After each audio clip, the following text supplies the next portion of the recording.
and welcome back. Today we are going to take a look at the PMDG 737 NGXU, which has been out for a while for most of you guys, but for me just getting back into simming, this is something brand new.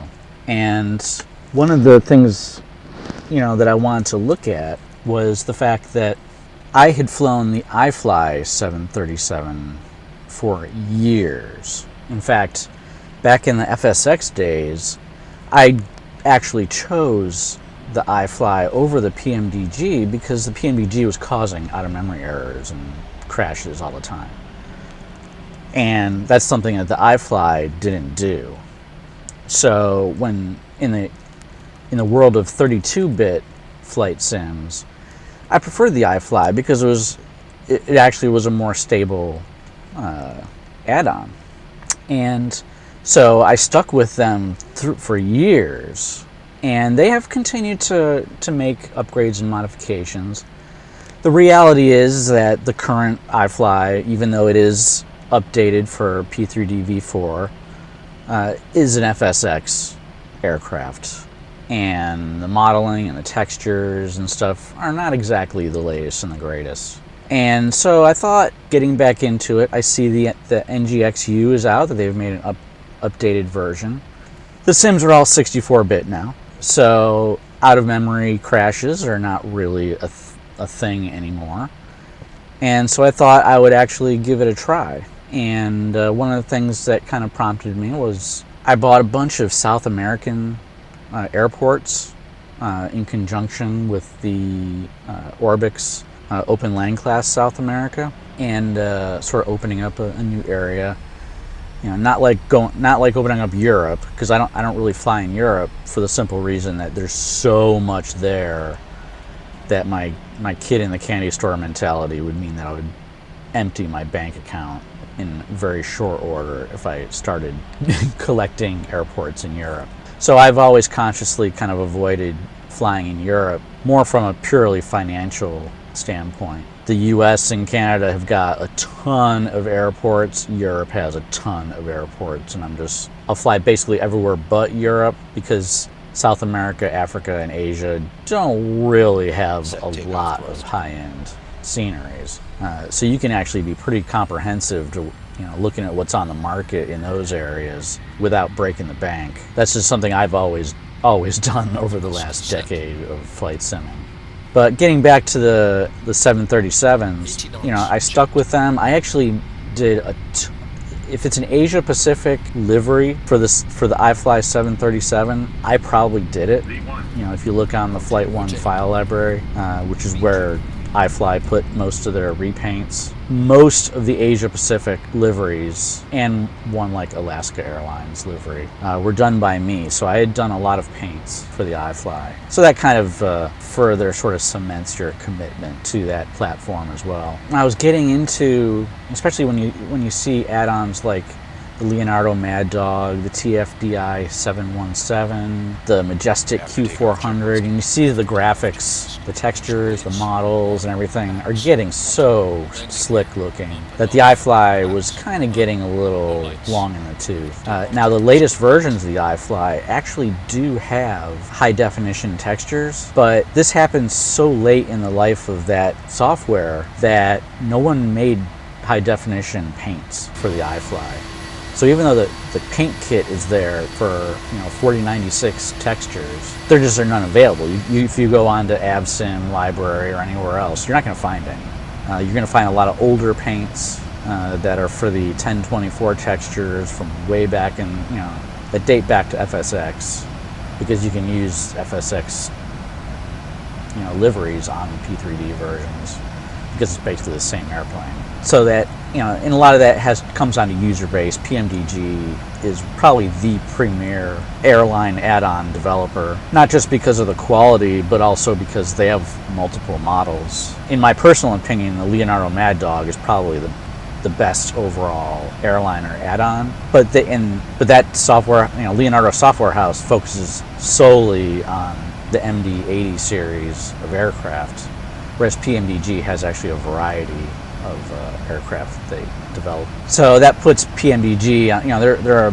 a much bigger outfit, and they have a broader range of sims, although they are Boeing centric. But when I look back at the FSX days and the 32-bit P3D days, PMDG kind of epitomized, along with outfits like Orbix, the idea of the add-on makers were pushing things so far that the hardware was not able to keep up.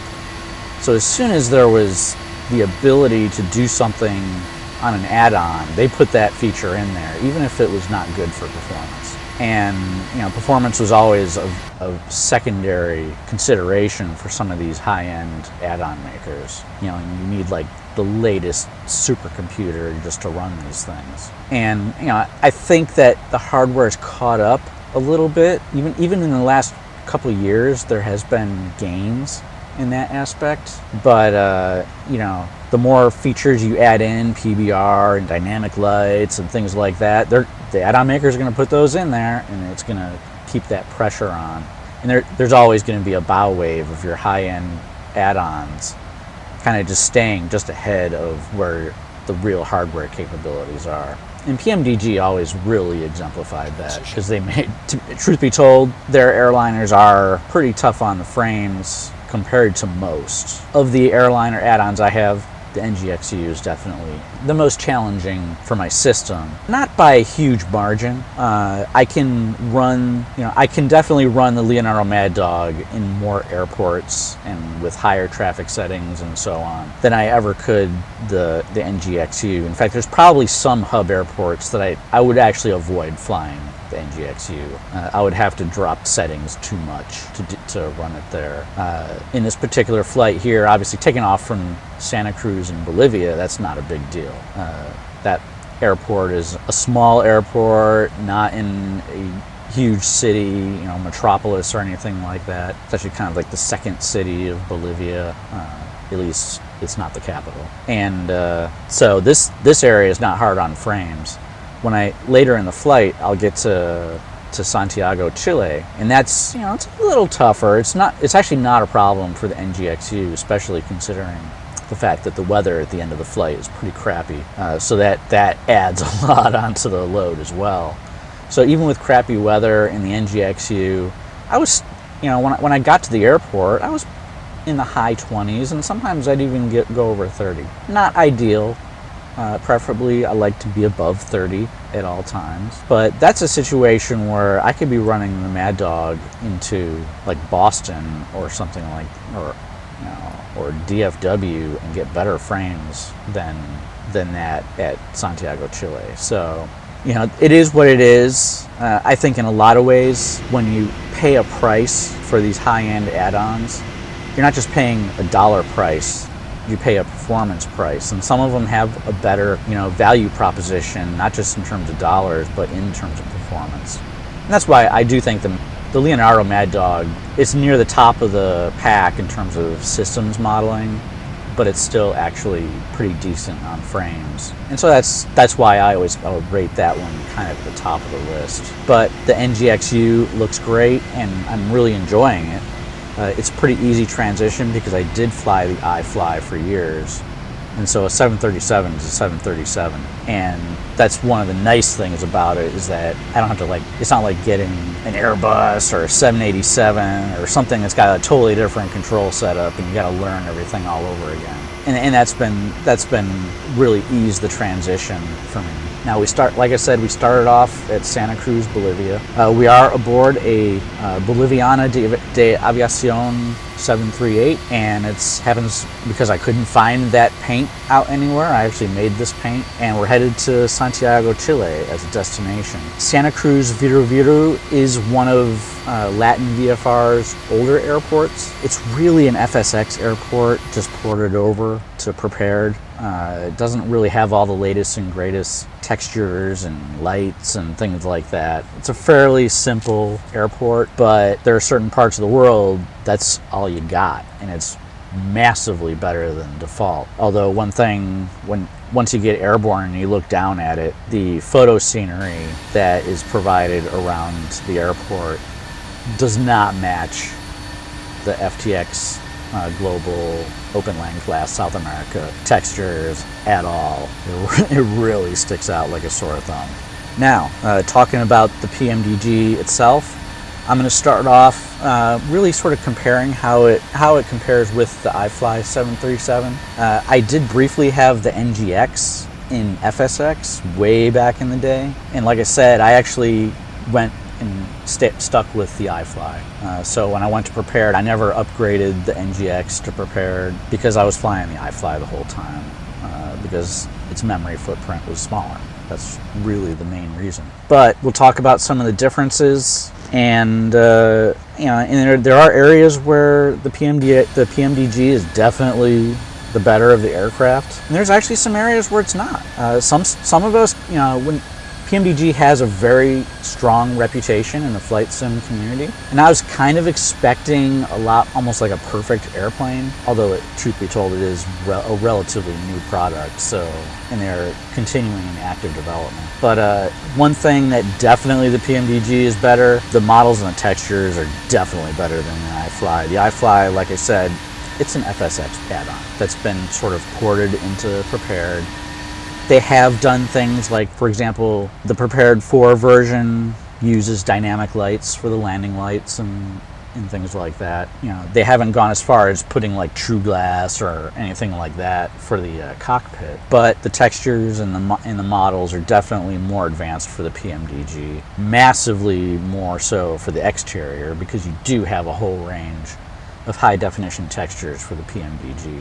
One area that really kind of bothers me about the PMDG is when you save a scenario. For example, I like to save a scenario right before top of descent so that I can redo the approach, either because I messed it up or just because I want more practice, without having to redo an entire flight. And reloading save scenarios has been kind of problematic with the PMDG.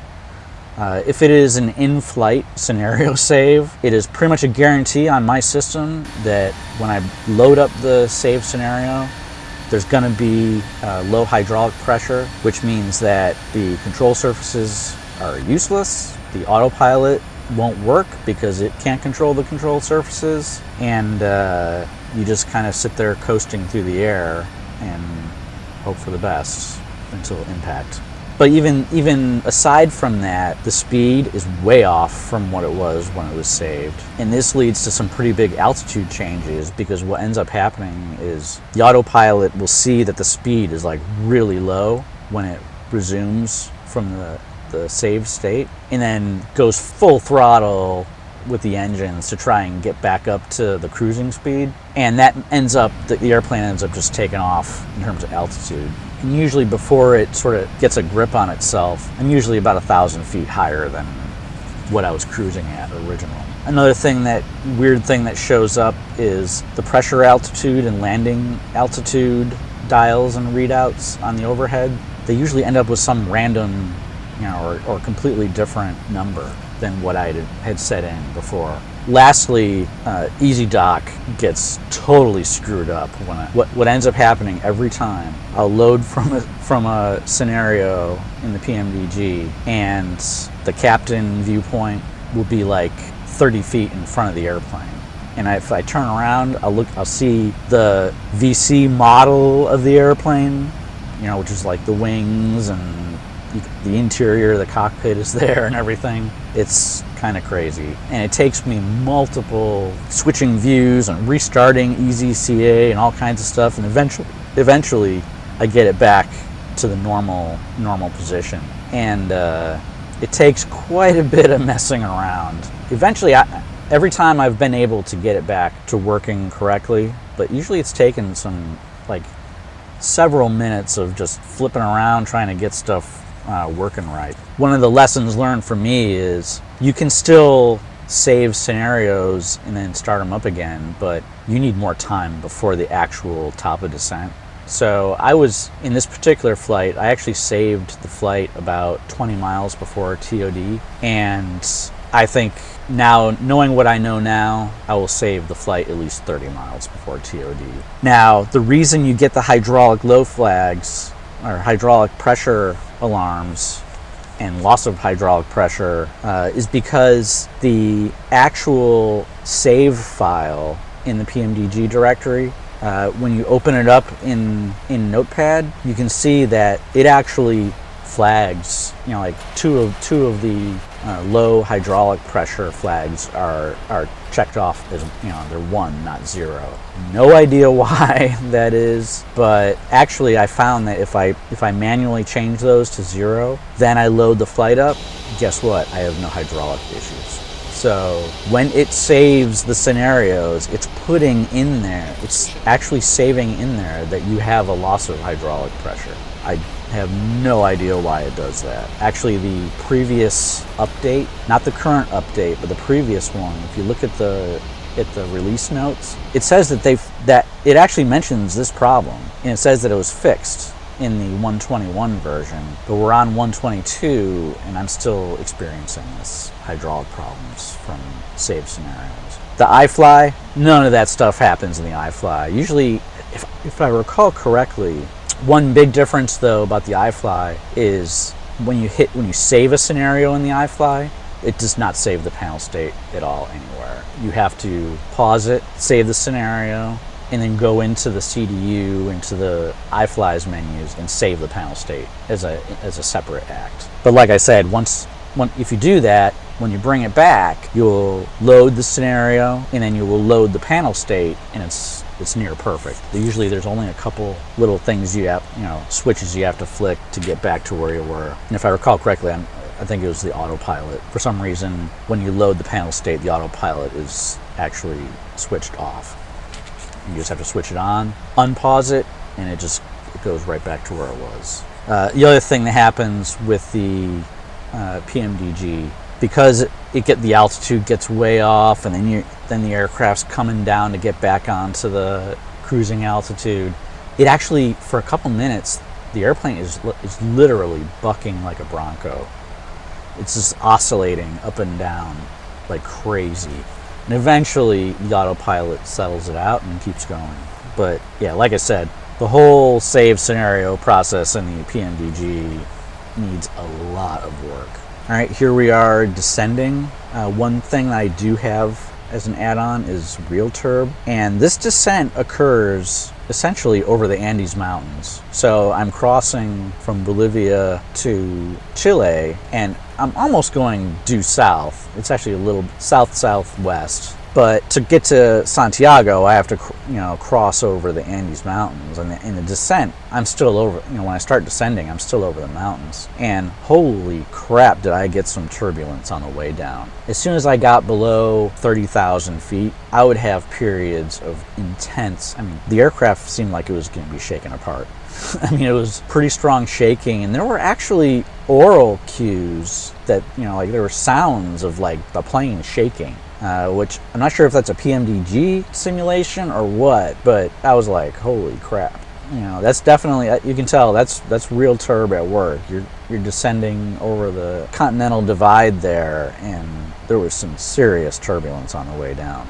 In terms of systems depth, the PMDG has more systems depth, but for all intents and purposes, it's barely more. The iFly is actually a very advanced simulation. Has a lot of systems depth, does not have things like circuit breakers and stuff like that. There are limits to the systems depth on the iFly, but for even a professional simmer, 99% of the time, you're never going to explore the areas where the PMDG has more systems modeling than the iFly. For most simmers, they would not really notice a major difference in systems modeling. One thing that's pretty cool about the PMDG, and I don't remember this in the NGX, but in the NGXU, the whole CDU menu system for ACARs and for the actual PMDG setup and FS actions is pretty good. There's a lot of stuff you can do right from the CDU, and it doesn't save as many keystrokes as I would like, but you can load in a lot of the performance data and things like that straight from the CDU, because I use SimBrief for my flight plans, and it just seamlessly, you can, the company routes, all the data, it's all accessible. There is a more limited version of that on the iFly, but what's on the PMDG is pretty slick. The other thing that the PMDG has, which the iFly doesn't have, is the EFB to the left of the pilot. Actually, the left of the captain and to the right of the first officer. This, obviously is straight out of the TFDI plate book. The 717 was the first airliner sim I ever had where they had a little, iPad type device, right in the cockpit, which is a very useful sort of convention. It could, on the 717, a lot of the things that you do from the FS actions and stuff like that on the CDU, you do from the EFB. And that's the great thing about the EFB, is it kind of provides, sort of the fourth wall for the sim to allow you to monkey around with things, the startup states and things like that. But having that EFB there is great. I have a tablet next to my keyboard that I bring up Navigraph charts. So I almost have a real life EFB, by my computer. So I don't necessarily use the one in the sim too much, but it's pretty cool that it's there. One area that's really different between the two sims, the iFly and the PMDG, is the iFly has more configurability of specific airframes. If you go into the INI files for the PMDG, you can see the whole list of options. You have a section for airframe options, like special performance pack and a short field pack and things like that. And all that stuff's on the iFly, but the iFly, you have more performance tuning options. You have more, realism type options. You also have a variety of engines.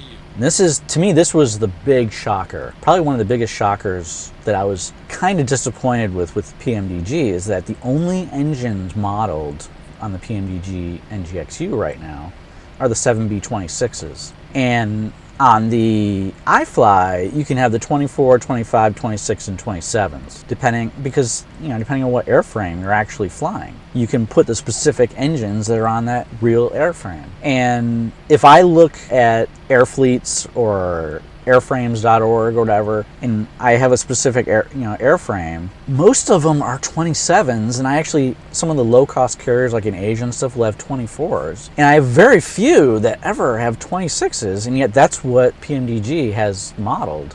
If I was them and I was only going to do one model, I would have picked the 27, because I think there's a lot more aircraft that actually have 27s and 26s. I may be wrong. Maybe just that the sample that I happen to look at, a majority are 27s. But I like the fact that on the iFly, you can select different engines. The PMDG NGXU, it was made with P3D V5 in mind, and probably a lot of elements were made with Microsoft 2020 in mind as well. So I don't think it'll be massive reprogramming for those sims. The iFly, is sort of just updated just enough for each succeeding version of prepared, and it will probably require more significant coding to get it really set for V5. And even then, it will still kind of be a legacy airplane. Another advantage of the PMDG is there's more high definition liveries available for it. You have a much larger user base, you have a much larger painter base, and there's a lot of older liveries available for the iFly, including a lot that I have made myself. But there's nothing from the new HD paint kit that I've seen out there for the iFly. Whereas the NGXU's got a bunch of paints available for it already. And ironically, when I was considering making my own HD repaint of the Boliviana de Aviación paint for the iFly, this is when I was just considering, maybe I'll get the NGXU, I don't know. And so what I did was, I was like, you know what? I'll make a bet the NGXU's already got a BoA paint. I'm sure they've already got it. And so I went and said, all right, screw it, I'm going to buy the NGXU, you know, shell out the money for it, and as well as the 600, 700 expansion. And then I look, there's no BoA paint for it. I look on AvSim, no BoA paints for it. I'm like, you gotta be kidding me. So luckily, a lot of the work that I had already started for the iFly BoA paint, you know, still, I just need to transfer it over to the PSD for making the paint on the PMDG paint kit. And so I was able to actually, I made the paint myself. I don't plan on doing as much painting during this stint in my flight sim career as I did on the last one, but nonetheless, I did make the BoA paint. I haven't put it up on AvSim or anything yet. I still consider it to be a beta, but so bigger base of liveries, but actually the one that I wanted, you know, it didn't have that yet, so I just made it. Another thing that I came across with the PMDG, and this is we're pretty much done with the comparing the iFly and the PMDG. Just getting into specific notes about the NGXU. I started a flight at La Paz, Bolivia, and that's a very high altitude airport. I think it's either over 12 or 13,000 feet altitude, and which means as soon as you spawn, you get cabin altitude warnings blaring away because you're way above 10,000 feet. And there is an altitude cutout button in the overhead, and if you look in the procedures that PMDG so nicely provides, there are supplemental procedures for departures and landings at high altitude airports, but almost none of that stuff is, other than the altitude horn cutout, almost none of that stuff is actually modeled, including the high altitude landing switch, which should be located directly underneath the altitude cutout button. And you can see there's a little blank spot in the overhead. It's not modeled there at all. So you can pretend to run through these supplemental procedures, but they're not actually modeled in the aircraft. One thing to note, I do land here at SCEL, which is in Santiago, Chile. This is also a LatinVFR airport, and this is a more recent one. This is clearly a higher level airport in terms of the quality than the Viru that I just left in Bolivia. It's not quite on the level of their Miami or Fort Lauderdale, which are their much newer sceneries. Those things are, like LatinVFR is moving into the top tier for developers, but in Santiago is actually this is a pretty good airport. But one thing I did notice when I landed here is I have the SODE 1.7 installed, and I now know that SODE 1.7 breaks a lot of functionality at a lot of add-ons. And the reason it does is because the environment data probe, which SODE uses to tell if it's raining and whatnot, in 1.7 it needs to be set at an absolute altitude, whatever the altitude of the airport, but in an absolute number, not an AGL number. And so the XML file for Santiago, and I'm sure a bunch of other add-ons, the environment data probe is set to 0 feet AGL, and that breaks all of, like the jetways and things like that, turning lights on at certain times of day and things like that. So like, for example, it was really dusk when I landed. There were no lights on the runway. When I got to my gate, I could not operate the jetway. The jetway would not work, and it took me a while to figure out. I had to go. You can actually go through. There's a log that SODE generates, and it took me a little research to figure out what the log was telling me. But the environment data probe was set to 0 feet AGL, and that was breaking everything SODE related in that airport. When I went into the XML and manually changed it to the actual airport altitude, then I restarted the sim, which we don't see here because this video was made before I did this, but I was able to get everything to work, and all I had to do was just one little entry in the XML file right near the top. So it's an easy fix for developers, but I think it's one that's gonna as more people update to 1.7, that's gonna come into play. Anyway, I hope you enjoyed what you saw, but thanks for watching, and we'll see you next time.